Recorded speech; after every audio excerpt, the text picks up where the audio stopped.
Ça fait à peu près une semaine qu'on est là en visite au Sénégal. Et l'objectif de cette visite était premièrement pour faire le point sur l'évolution récente de l'économie et deuxièmement pour discuter avec les autorités du contour d'un potentiel nouveau programme. Donc on a préparé un communiqué de presse que nous allons publier après cette réunion.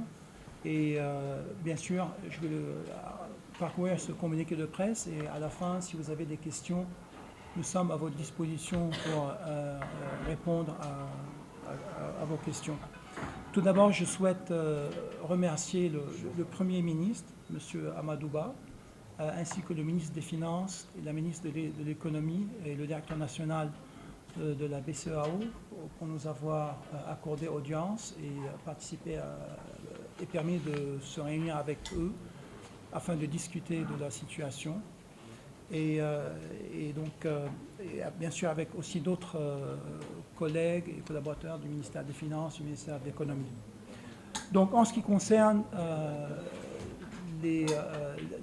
la mission, ce que nous constatons, c'est que l'économie sénégalaise a connu en 2022 un ralentissement plus marqué que prévu de la croissance de son produit intérieur brut réel, étant que nous estimons désormais à 4%.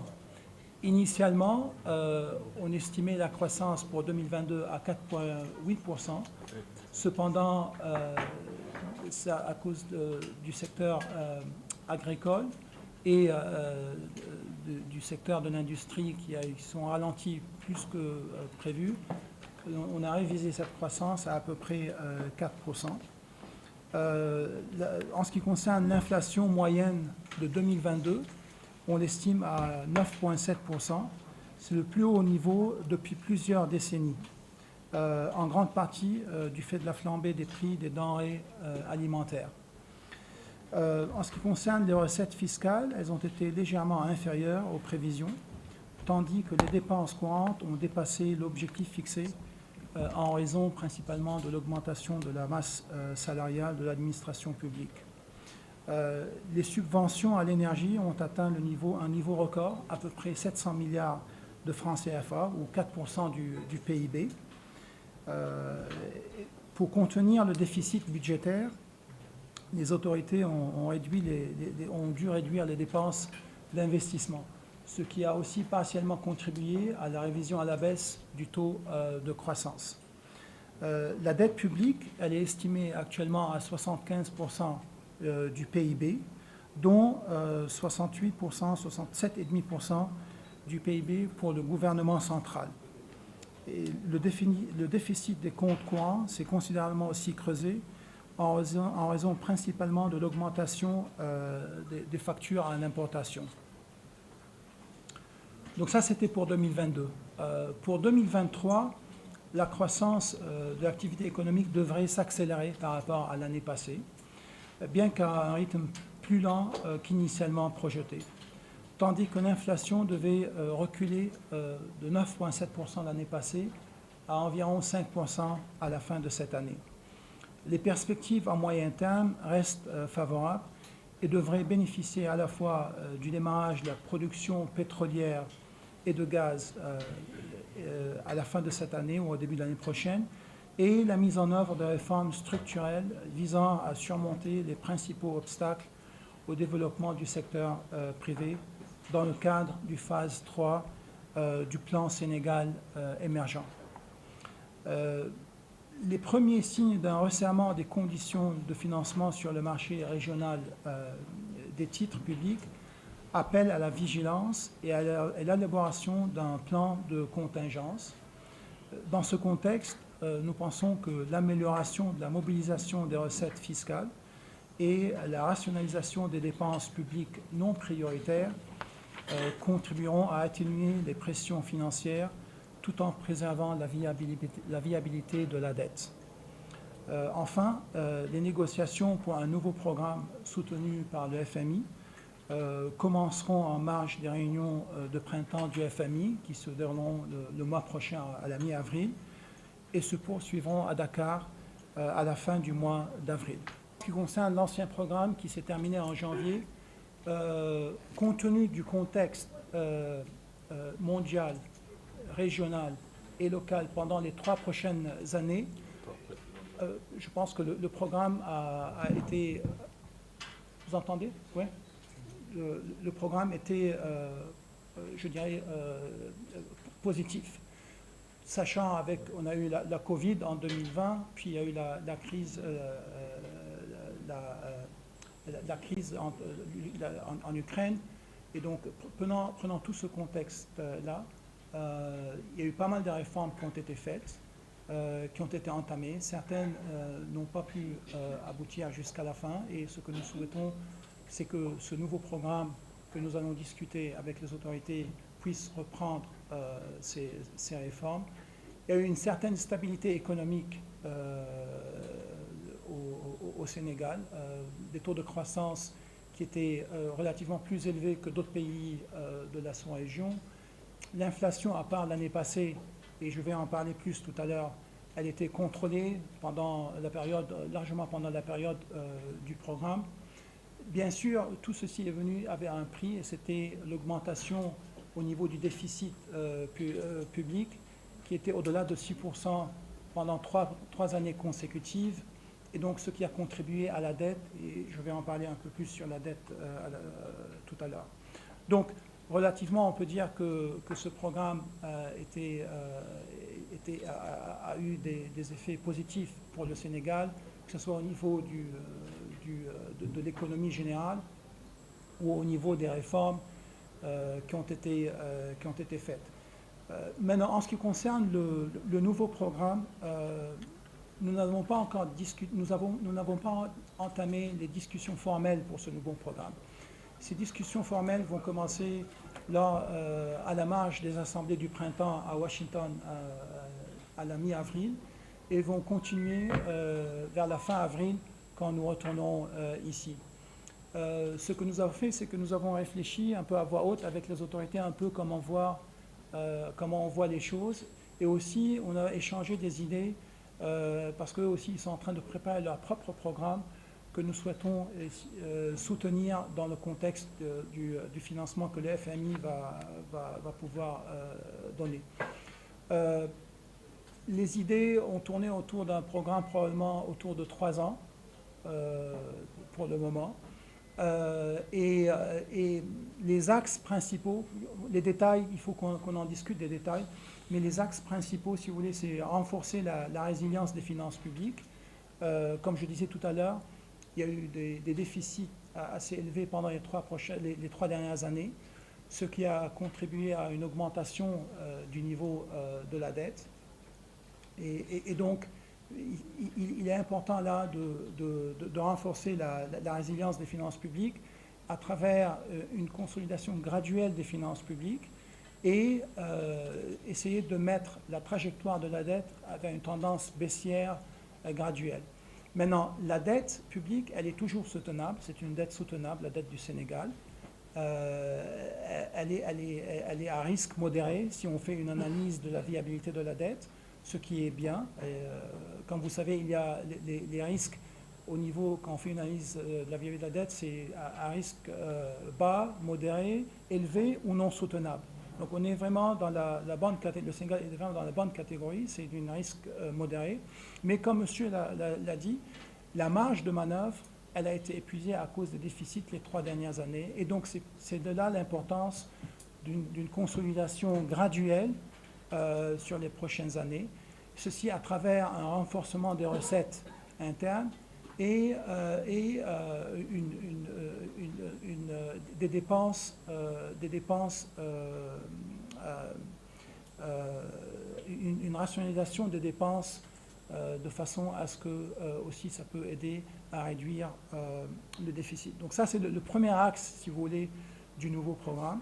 Le second axe, et c'est l'amélioration de la gouvernance, que ce soit la transparence au niveau des finances publiques, que ce soit au niveau de le cadre, la lutte contre le blanchiment des capitaux et le financement du terrorisme. Comme vous savez, le Sénégal est sur la liste grise du GAFI, Et donc, comment faire de sorte à mettre en œuvre les mesures que le GAFI a demandé, les 23, je pense, mesures qui restent, afin de sortir de cette liste d'ici la fin de l'année. Et le troisième axe, c'est améliorer la résilience socio-économique à travers le renforcement du dispositif des protections sociales, la mise en œuvre des réformes pour promouvoir une croissance aussi plus inclusive et tirée par le secteur privé, et l'amélioration du climat des affaires. Donc ça, c'est les trois axes principaux. En même temps, les autorités ont demandé aussi un autre programme qui est séparé de ce que je viens de décrire.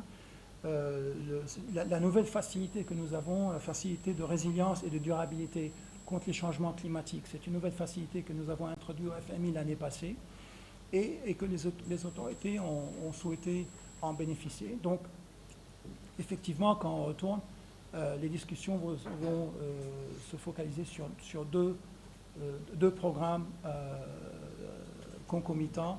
L'un, un programme traditionnel selon les trois axes que j'ai mentionnés, et l'autre, c'est plutôt la résilience climatique.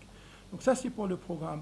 La dette, j'ai mentionné sur la dette, comme je dis, elle est toujours soutenable, mais la marge de manœuvre, elle est limite, et donc c'est important de la mettre sur une tendance baissière. En ce qui concerne la question sur la crise bancaire aux États-Unis, c'est une crise, on ne pense pas qu'il y aura des impacts sur l'économie sénégalaise ou le secteur bancaire. En tout cas, on est en train toujours d'apprendre exactement ce qui s'est passé. Ça a commencé pendant le week-end, mais nos estimations préliminaires, c'est qu'il n'y aura pas d'impact sur le Sénégal. En ce qui concerne la croissance en 2023, la croissance au Sénégal de 2023, si la production pétrolière et gazière aura lieu à la fin de 2023 comme c'est prévu, on estime la croissance aux alentours de 8%. Si par contre cette croissance elle va commencer, au niveau du gaz et du pétrole va commencer en 2024, alors à ce moment-là on estime la croissance à peu près vers les 5,3% pour cette année. Et puis la dernière question, c'était sur l'inflation. L'inflation, comme j'ai dit initialement, elle est venue à cause des produits alimentaires. Premièrement, à cause des produits alimentaires que le Sénégal importe beaucoup, et on a vu ces prix qui ont augmenté énormément en 2022. Et deuxièmement, il y a eu aussi les prestations sociales que le gouvernement a données l'année passée, qui ont aussi contribué à cette augmentation de l'inflation. Maintenant, que faire? Bien sûr, c'est un travail conjoint entre la Banque centrale régionale et les gouvernements de la sous-région. En ce qui concerne le gouvernement du Sénégal, on pense que la consolidation et l'assainissement des finances publiques à partir de cette année et à moyen terme devrait aider à contenir cette inflation. Et je pense que les projections que nous avons pour cette année, l'inflation à 5%, montrent que cette politique, elle va aider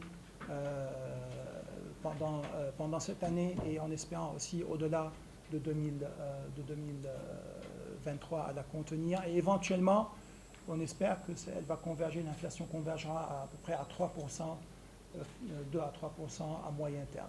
Donc, je m'arrête là. Le secteur du pétrole, indépendamment si la production va commencer à la fin de 2023 ou en 2024, l'impact sur le budget, c'est un impact qui va être limité. On estime qu'à partir de 2024 ou disons 2025, en termes de recettes, au maximum, ça sera aux alentours de 1 à 1,2%, l'équivalent de 1 à 1,2% du PIB de recettes. Donc tout ça pour dire l'importance de continuer à mobiliser des ressources internes et à ne pas se focaliser sur le secteur pétrolier.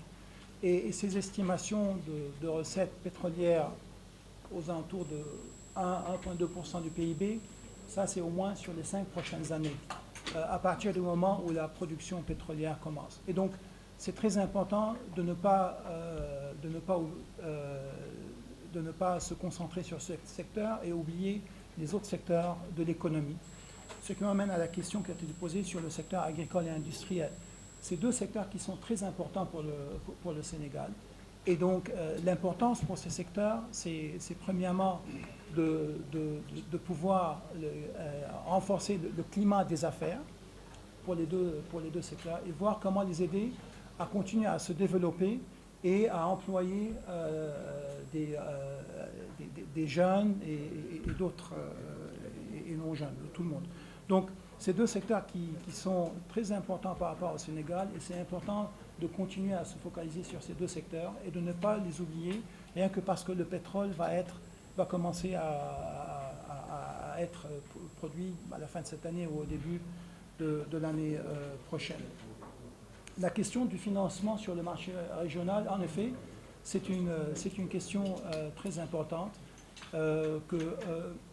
tous les pays de la sous-région auxquels sont en train de faire face. Et il y a eu un changement au niveau de la politique monétaire de par la Banque centrale régionale qui a été poussé par deux choses. Premièrement, l'inflation qui est assez élevée dans la sous-région en général. Et deuxièmement, la baisse au niveau des réserves internationales de la Banque centrale. Donc ce que la Banque centrale a fait, elle est retournée à sa politique traditionnelle d'avant Covid. Et ce revirement vers cette politique précédente a fait que les conditions financières se sont rétrécies, où l'accès au financement n'est plus aussi facile qu'avant. En ce qui concerne le Sénégal, pour le moment, le gouvernement n'a pas eu de problème à pouvoir mobiliser des ressources sur le marché régional. Ayant dit cela, je pense que c'est très important dans les semaines et mois à venir de continuer à renforcer les recettes internes, parce que plus le gouvernement reçoit en termes de recettes internes, plus il y a une certaine rationalisation des dépenses non prioritaires.